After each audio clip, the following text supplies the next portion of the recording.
गरज नसलेल्या शक्तीपीठ महामार्गासंदर्भात आयोजित हा कोल्हापूर जिल्ह्याचा मेळावा, या मेळाव्याला ज्यांनी मार्गदर्शन केलं ते राज्याचे नेते सन्मान्य राजू शेट्टीजी, व्यासपीठावर असणारे सर्व पक्षीय मान्यवर आणि जमलेले कोल्हापुरातल्या शाहू महाराजांच्या भूमीतून हा शक्तीपीठचा लढा तीव्र करण्यासाठी आलेले सर्व शेतकरी बंधू आणि आमचे तरुण सहकारी. 11 वाजता 11:30 वाजता भाषणं सुरू झाली आणि अनेक वक्त्यांनी आपापल्या माध्यमातून हा गरज नसलेला शक्तीपीठ महामार्ग रद्द व्हावा ही भूमिका आपण मांडली.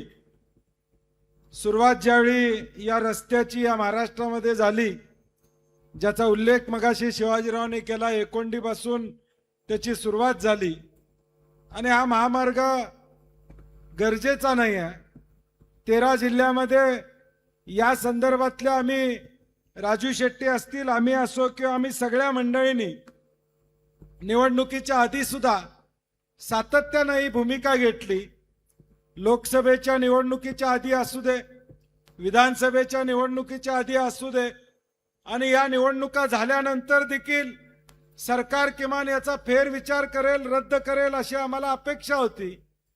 परंतु निवडणुकीनंतर मोठ्या जोमानं हे सरकार पुन्हा एकदा कामाला लागले अशी परिस्थिती आम्हाला पाहायला मिळते. आणि म्हणून या सगळ्या 2-2.5 वर्षाच्या पार्श्वभूमीवर आजचा मेळावा जिल्ह्याचा आपण करत असताना ज्याचा उल्लेख सगळ्या वक्त्यांनी केला की उद्याच्या भविष्यकाळात येणारी संकट ही सगळ्या वक्त्यांनी तुम्हाला सांगितलेलं आहे. सगळ्यांना सगळं कळतंय. आजचं परिस्थिती अशी नाही की कळत नाही अशातला भाग या ठिकाणी नाही आहे. ह्या 7-8 नद्या क्रॉस करून हा महामार्ग या कोल्हापूर जिल्ह्यातनं जाणार आहे. पुराची अवस्था काय होणार, पुराचा फटका काय बसणार, शेत जमीन आमची किती जाणार, हे सगळ्यांना आता माहीत आहे. गट जाहीर झालेले आहेत. आम्ही थोडं गट जाहीर होईपर्यंत थांबलो होतो. मला महिनाभर लोक विचारत होते मेळावा कधी घ्यायचा, कधी एकत्र यायचं. मी म्हणलो एकदा गट जाहीर होऊ देत. लोकांना प्रत्येकाला वाटतं माझ्या रानातनं जाणार नाही, पलीकडचं जाते, माझं काय बिघडतंय. परंतु सगळ्यांनी सांगितलं माझ्या रानातनं गेला नाही, पलीकडनं गेला तरी पुराचा फटका बंधाऱ्यामुळं शेजारच्याला देखील त्या ठिकाणी बसणार. आणि म्हणून गट आता डिक्लेअर झाले, गट जाहीर झाले. लोकांना आता कळून चुकलं की माझी जमीन नेमकी किती जाणार आहे हे आता लोकांना या कोल्हापूर जिल्ह्यातल्या निश्चितपणे लक्षात आलं. आणि म्हणून आज आपण सर्व पक्षीय मेळावा यासाठीच घेतला की यामध्ये कुठलंही राजकारण न आणता शेतकऱ्याच्या बाजूने या जिल्ह्यातल्या राजकारण विरीत या ठिकाणी भूमिका सगळ्यांनी घ्यावी अशी आमची प्रामाणिक भूमिका आहे. शाहू स्मारकला मागच्या वेळी आम्ही पहिला मेळावा घेतला, तो देखील सर्व पक्षीय घेतला. नंतर आपण भव्य मोर्चा जिल्हाधिकारी कार्यालयावर त्या ठिकाणी काढला होता आणि सातत्यानं हा लढा कायमपणे या ठिकाणी ठेवला. सरकारमध्ये संभ्रमावस्था सरकारमध्ये देखील या ठिकाणी आहे. सरकारमध्ये मी अनेकांशी बोलतो, आम्ही विधिमंडळात काम करतोय, अनेक मंत्र्यांशी चर्चा करतो. सगळ्यांची या ठिकाणी याला मान्यता आहे का हे वास्तवता त्या ठिकाणी नाही आहे. परंतु एकट्या मुख्यमंत्र्यांच्या माध्यमातून हा रस्ता झाला पाहिजे ही भूमिका दुर्दैवानं या राज्यामध्ये या ठिकाणी चालू आहे. आपण बघत असाल की गेल्या 3 वर्षामध्ये शक्तीपीठचा डीपीआर कसा झाला, कुणी केला याचा थांगपत्ता आपल्याकडे नाही आहे. एखादा प्रोजेक्ट ज्यावेळी तयार होतो त्यावेळी त्याचं रेखांकन 4-4, 5-5 वेळा बदललं जातं. याचा अर्थ विचारपूर्वक हा प्रोजेक्ट या ठिकाणी केलेला नाही हे वास्तव या ठिकाणी त्या ठिकाणी आहे. 86,000चा प्रोजेक्ट आज 1 लाख कोटीवर त्या ठिकाणी पोहोचला, 1,10,000 कोटीवर पोहोचला. ज्याचा हिशोब राजू शेट्टींनी सांगितला पर किलोमीटर किती खर्च येतोय. हा शक्तीपीठ महामार्ग शक्तीपीठांना जोडणारा नाही आहे, तर फक्त या ठिकाणी निवडणुकाला शक्ती देणारा या ठिकाणी आहे. दुसरा काही याच्यावरचा अर्थ या ठिकाणी नाही आहे. आणि म्हणून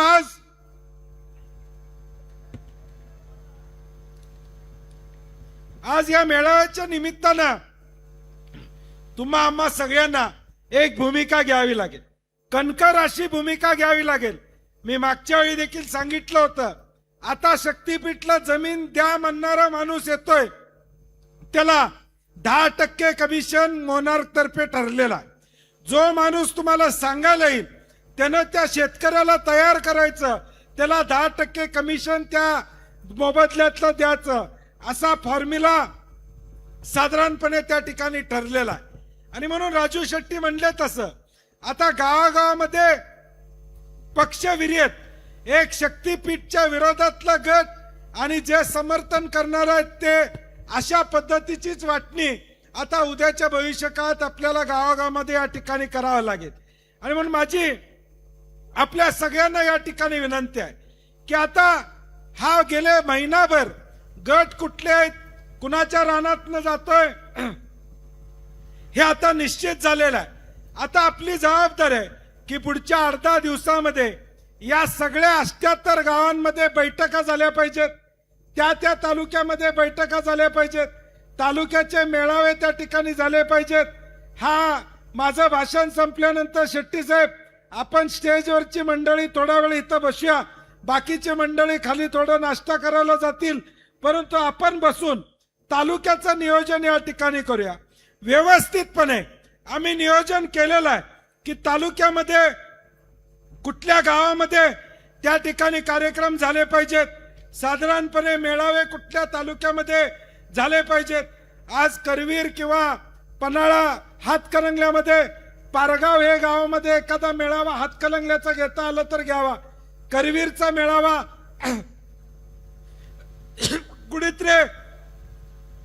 कुडित्र्याच्या या ठिकाणी घ्यावा, राधानगरीचा राशिवडे आम्ही सुचवतोय, राधानगरीवाल्यांनी ठरवावं कुठे घ्यावा,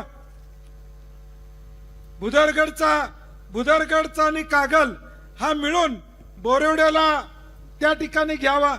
त्याचबरोबर आजऱ्याचा मेळावा संपतराव झालेला आहे, अजून एखादा घेणार असला तर तुम्ही घेऊ शकता. आणि चंदगडचा मेळावा कान्नूरला त्या ठिकाणी घ्यावा, अशा पद्धतीचं एक नियोजन आम्ही केलंय. परंतु हा मेळावा राजू शेट्टी साहेब 10 दिवसानंतर व्हायला पाहिजे. त्याच्या आधी प्रत्येक गावामध्ये कार्यकर्त्यांनी ज्या गटातलं हे रान जाणार आहे त्या शेतकऱ्याला भेटून त्या शेतकऱ्याबरोबर चर्चा करणं या ठिकाणी अपेक्षित आहे. राज्य शासनानं एक षडयंत्र केलेलं आहे. गिरीश पोंडे आणि आम्ही बघितलं, मागची जी अधिसूचना काढलेली आहे, आत्ताच्या अधिसूचनेत त्यांनी म्हटलेलं आहे मागच्याला जोडून ही अधिसूचना आहे, म्हणजे जे हरकती घ्यायचे 21 दिवस आहेत ते मागच्या अधिसूचनेमधलेच लागू या अधिसूचनेला झालेले आहेत. ती 21 तारीख या 25 तारखेला संपणार आहे. या 25 तारखेला हरकती घ्यायची मुदत ही या ठिकाणी संपणार आहे. आणि म्हणून कुठं कायदेशीर अडकायला नको म्हणून आता आपण इथं टेबलावर झेरॉक्स कडून या ठिकाणी ठेवलेले अर्ज कसे करायचे. प्रत्येक गावातल्या लोकांना 2 लोकांना विनंती आहे की एक 10-20 अर्ज तुम्ही घेऊन जावा, त्याची झेरॉक्स काढा आणि 22 तारखेपर्यंत 22 तारखा लक्षात ठेवा, 22 तारखेपर्यंत प्रत्येक प्रांताकडे हे अर्ज पोचले पाहिजेत. याची जबाबदारी त्या त्या गावातल्या कार्यकर्त्यांनी किशोर घेतली पाहिजे आणि त्याला 7-12 जोडायचा आहे. दुसरी एक आमची विनंती आहे, मागच्या वेळी आपण हरकती घेतल्यावर अधिकारी म्हणले तुमच्या हरकती झाले नाहीत. एका प्रांत कार्यालयातून आमच्या हरकतीचा गट्टाच गायब झाला. त्यामुळे यावेळी कार्यकर्त्यांना विनंती आहे, ज्या हरकती मनोज घेतल्या जातील त्याची झेरॉक्स ही तुमच्याकडे काढायची आणि आमच्या अजिंक्यतारा ऑफिसमध्ये तुम्ही आणून द्यायची. त्या झेरॉक्सवर नंतर एक जिल्हाधिकाऱ्यांना आम्ही पत्र देणार आहे की एवढ्या हरकती आम्ही जमा केलेल्या आहेत, ते जिल्हाधिकाऱ्यांना जाऊन आम्ही त्या ठिकाणी भेटणार आहोत. हे सगळं प्रोसिजर आपल्याला या ठिकाणी करावं लागेल, नाहीतर सरकार म्हणेल आम्ही 21 दिवसाची मुदत दिली होती, कुठल्या शेतकऱ्यांना हरकत नोंदवली नाही, म्हणजे शेतकऱ्यांना हे मान्य. त्यामुळे कृपा करून, म्हणून मी कालच सांगितलं होतं गिरीशना, मी भाषण करण्यापेक्षा मुद्दे सांगणार आहे की आता पुढचे 10 दिवस आम्हाला काय करायचं आहे तर गावागावामध्ये बैठका करायच्या आहेत. पुढच्या 10 दिवसामध्ये गावातल्या बैठका या ठिकाणी संपल्या पाहिजेत. 30 तारखेपर्यंत गावातल्या सगळ्या बैठका 25 तारखेच्या आधी संपल्या पाहिजेत. बैठका झाल्या तर शेतकरी बोलवले पाहिजेत, त्यांचे सह्या त्यांचे सातबारे गोळा केले पाहिजेत आणि ते अर्ज आपल्याला 22 तारखेपर्यंत या ठिकाणी परत करायचे आहेत. प्रत्येक गावामध्ये त्या शेतकऱ्यांचा आणि तिथले कार्यकर्ते त्यांचा एक व्हॉट्सअप ग्रुप तयार करा, ज्याच्यावर आपल्याला नवीन काय माहिती आली, उद्या एखादा अर्ज करायचा आहे परत, तर आपल्याला माहिती करता येईल. तो व्हॉट्सअप ग्रुप प्रत्येकाने या ठिकाणी तयार केला पाहिजे. दुसरी एक विनंती आहे, प्रत्येक गावातला ग्रामसभेचा ठराव हा ताबडतोब या ठिकाणी झाला पाहिजे. ग्रामसभेमध्ये या गावातला आम्हाला हा शक्तीपीठ महामार्ग नको, या पद्धतीचा ठराव आम्हाला पाहिजे. दुसरं, मगाशी 2 संस्थेने ठराव आणून दिलेला आहे, तसाच विकास सेवा संस्था, दूध संस्था, पाणी पुरवठा संस्था, ज्या काही सहकारी संस्था आपल्या गावामध्ये असतील त्या सगळ्यांचे ठराव सुद्धा आपल्याला या ठिकाणी करायचे आहेत. हे देखील मला मुद्दामून आपल्याला या ठिकाणी सांगायचं. दुसरी एक माहिती आहे ज्याचा उल्लेख मगाशी मला वाटतंय कुणीतरी केला की गवा या ठिकाणी पडला. जनावर, आज चंदगड मध्ये एक गाव आहे, वाघाच्या नावानं, गावाचं नाव मला आठवत नाही, वाघोत्री म्हणून गाव आहे, जिथं वाघाचा वावर आहे. वाघाची पूजा दरवर्षी त्या गावामध्ये या ठिकाणी शेतकरी करतात. त्या गावातून वाघाचं या ठिकाणी जाणं येणं आहे, वन्य प्राण्यांचं जाणं येणं आहे. अशी जी माहिती असेल ती देखील माहिती तुम्ही या ठिकाणी आम्हाला उपलब्ध करून देणं या ठिकाणी गरजेचं आहे. कारण की व्याघ्र प्रकल्प, इको सेन्सिटिव्ह झोन, या सगळ्या विषयामधून हा रस्ता या ठिकाणी जातोय, ती माहिती आम्हाला या ठिकाणी मिळणं गरजेचं आहे. त्याचबरोबर हरकती, आपण म्हणलं तसं 22 तारखेपर्यंत या हरकती जमा करत असताना गावामधल्या कार्यकर्त्यांना दुसरी एक विनंती आहे. 2005, 2019 आणि 2021 हे 3 महापूर आपल्याकडे या ठिकाणी आले होते. ह्या 3 महापुराचं पाणी तुमच्या गावामध्ये आणि आजूबाजूच्या गावामध्ये कुठपर्यंत आलं होतं त्याची आम्हाला माहिती, ग्रामपंचायतचा दाखला पाहिजे की इथपर्यंत आमचं पाणी या गावामध्ये या महापुरात राजू आलं होतं, हे दाखले आपल्याला लागतील. हे सगळं तांत्रिक मी मुद्दाम तुमच्याकडनं का घ्यायला लागलोय, उद्याच्या भविष्यकाळात आम्हाला या सगळ्या मुद्द्यावर लढाई या ठिकाणी करावं लागेल. रस्त्यावरची लढाई तर आपण करतच राहू, परंतु तांत्रिक दृष्ट्या उद्या पटवून द्यावं लागेल की हा रस्ता आम्हाला या ठिकाणी गरजेचा नाही. ही भूमिका आपल्याला या ठिकाणी घ्यावी लागेल. 86,000 कोटी, 1,00,000 कोटी तुम्ही या ठिकाणी खर्च करायला लागलाय. इकडे पेट्रोल डिझेलचे दर वाढले, तिथं अनुदान द्या 5-5 पेट्रोल आणि डिझेलला.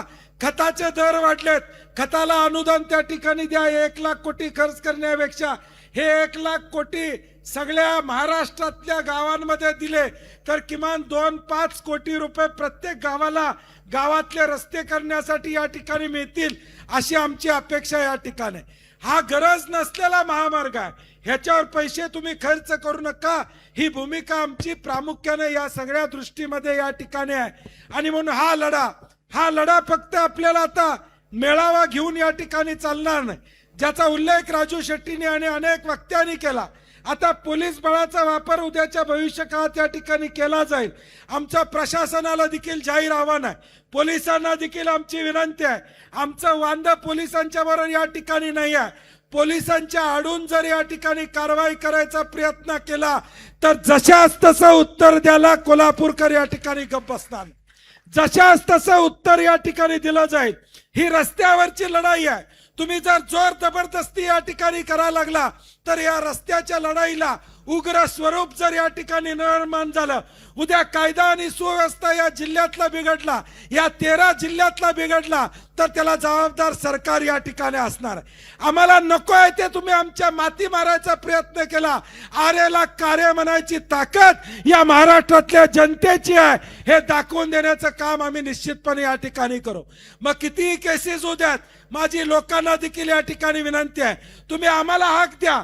या स्टेजवरची सगळी मंडळी, भले मी एखाद्या कार्यक्रमाला नसेल, राजू शेट्टी उपलब्ध नसले तरी या जिल्ह्यातले सगळे कार्यकर्ते ज्या गावामध्ये मोजणी येईल, ज्या गावामध्ये पोलीस बळाचा वापर केला जाईल, तिथं आम्ही त्या ठिकाणी या ठिकाणी कवच म्हणून तुमच्यासाठी उभं राहू, हा विश्वास या निमित्तानं आम्ही देतो. आम्ही फक्त भाषण करून या ठिकाणी थांबणार नाही. भाषण करून थांबायचं असतं तर विधानसभेची निवडणूक झाल्यावर आम्ही थांबलो असतो. विधानसभेच्या निवडणुकीच्या आधी सरकारनं अलाइनमेंट बदलली, रद्द करण्याचा निर्णय या ठिकाणी घेतला. एकदा निवडणूक झाली की या ठिकाणी प्रश्न संपला, दिलेलं आश्वासन संपलं. आम्ही निवडणुकीसाठी, मतासाठी हा लढा या ठिकाणी हातात घेतलेला नाही. आम्ही हा लढा घेतलाय तो शेतकऱ्यांच्या हितासाठी घेतलेला आहे, शेतकऱ्यांची बाजू घेण्यासाठी या ठिकाणी घेतलेला आहे. सरकारला वाटत असेल ती एक नकाशावरची रेष आहे शेतकऱ्याची, परंतु ती रेष नाही, आमच्या आयुष्याची गोष्ट आहे, आमच्या आयुष्याच्या सुखादुःखाची ती रेष आहे. हे सरकारने या ठिकाणी लक्षात ठेवावं. उद्या गुगल मॅपवर तुम्हाला ती रेष दिसत असेल, परंतु आमच्या आयुष्याचं या ठिकाणी भलं करणारी ती रेष आहे, हे आम्हाला ठणकावून सांगायचं आहे. माझी दुसरी विनंती आहे, माझी पुढच्या पिढीला विनंती आहे, पोरांना आणि नातवांना जरा सांगा की आज्यानं जमीन घेतली म्हणून आज त्याला किंमत आहे. आज्यानं जमीन घेतली नसती तर आज 1,00,000, 2,00,000, 5,00,000, 10,00,000 ह्या किमतीची भाषा तू बोलला नसतास, हे नातवाला देखील सांगणं गरजेचं आहे. कारण की आज मी अनेक ठिकाणी बघतोय, आज्याची इच्छा नाही, नातू म्हणतोय काय मिळतंय देऊन टाकूया, 4 पैसे मिळतात, 4 गाडी घेऊया आणि या ठिकाणी मौज करूया. परंतु त्याला सांगणं गरजेचं आहे की आज्यानं पंजानं माझ्या जमीन घेतली म्हणून आज जे घर आहे, आज जो गोटा आहे, जी म्हैस आहे, जे आर्थिक आज उत्पन्न आहे, ताटमानेनं जो कॉलर टाईट करून 2 मोटरसायकलवर फिरतोयस, ते या शेतीमुळे फिरतोयस, हे पुढच्या पिढीला सांगणं गरजेचं. हे पुढच्या पिढीला सांगणं गरजेचं आहे की आज शेती आहे म्हणून आम्ही जिवंत आहोत, हे सांगणं गरजेचं आहे. शेती नसेल तर मुळशी पॅटर्न ज्याचा उल्लेख अनेनी केला की आज 3ऱ्या पिढीची तिथली काय अवस्था आहे हे बघण्यासारखी वेळ या ठिकाणी आलेला आहे. पैसा आज आहे, उद्या नाही आहे. आलेल्या पैशाला या ठिकाणी अनेक द्वार असतात आणि म्हणून माझी शेतकऱ्यांना विनंती आहे, ही चळवळ आमची चाललेली आहे, ही तुमच्यासाठी या ठिकाणी चाललेली आहे. कुठल्याही निवडणुका शेट्टी साहेब आता आपल्याला नाही आहेत, कुठलीही या ठिकाणी उद्याचं आमचं भवितव्य या ठिकाणी या सगळ्या आंदोलनावर अवलंबून आहे. आम्ही राजू शेट्टी, संपत बापू, आम्ही सगळे यामध्ये उतरलेलो आहोत. तो तुमचा सातबारा टिकला पाहिजे, तुमच्या हक्काची जमीन टिकली पाहिजे, ही आमची भूमिका या ठिकाणी. या राज्यामध्ये धरणं झालीत, या राज्यामध्ये हायवे झाले, या राज्यामध्ये MIDC झाल्या, कुठं शेतकऱ्यांनी विरोध त्या ठिकाणी केला. जे चांगलं आहे त्याला सहकार्य करण्याची भूमिका या राज्यातल्या शेतकऱ्यांनी केली. परंतु आज गरज नसलेला शक्तीपीठ महामार्ग आहे, हा शक्तीपीठ महामार्ग रद्द झाल्याशिवाय आम्ही गप्प बसणार नाही, ही भूमिका आपल्याला या ठिकाणी घ्यावी लागेल. उद्या किती संघर्ष करायला येऊ दे, लाठी खायला या ठिकाणी लागू दे, जेलमध्ये जायला लागलं तरी आम्ही सगळे जेलमध्ये जायला या ठिकाणी तयार आहोत. परंतु आमची भूमिका या शेतकऱ्याच्या बाजूनं निश्चितपणे येणाऱ्या भविष्य काळात या ठिकाणी राहणार आहे, हा विश्वास या कार्यक्रमाच्या निमित्ताने या ठिकाणी देतो. आज 18 तारीख आहे, 22 तारखेपर्यंत गावातले मेळावे झाले पाहिजेत. 22 तारखेपर्यंत गावातले मेळावे झाले पाहिजेत. 25 तारीख शेवट आहे, त्या 25 तारखेला आपल्याला हरकती प्रांतांच्याकडे गेला पाहिजेत आणि हे मेळावे झाल्यानंतर आता आमची स्टेजवर चर्चा झाली आहे, एक भव्य मोर्चा 9 जूनला दसरा चौकातून कलेक्टर ऑफिसला या ठिकाणी जाईल. हा मोर्चा काढायचा ना, जोरात सगळ्यांनी हात वर करा. हा मोर्चा 9 मार्चला 9 जूनला या ठिकाणी होईल. या जिल्ह्यामध्ये न भूतो न भविष्यतो असा मोर्चा झाला पाहिजे.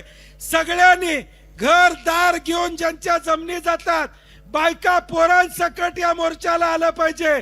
मगाशी सांगितलं त्याप्रमाणे इथं स्टेजवर बसणाऱ्या राजू शेट्टींची जमीन जात नाही, बंटी पाटलाची जमीन जात नाही.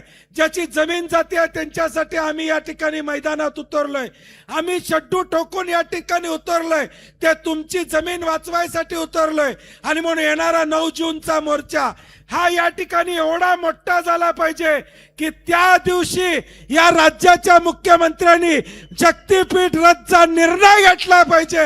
एवढ्या ताकदीनं येणाऱ्या 9 जूनला सर्व पक्षीय मोर्चामध्ये आपण सहभागी व्हा एवढी विनंती करतो आणि माझे 2 शब्द संपवतो. जय हिंद, जय महाराष्ट्र. अशाच ताज्या अपडेटसाठी महासत्ता न्यूजला सबस्क्राईब करा.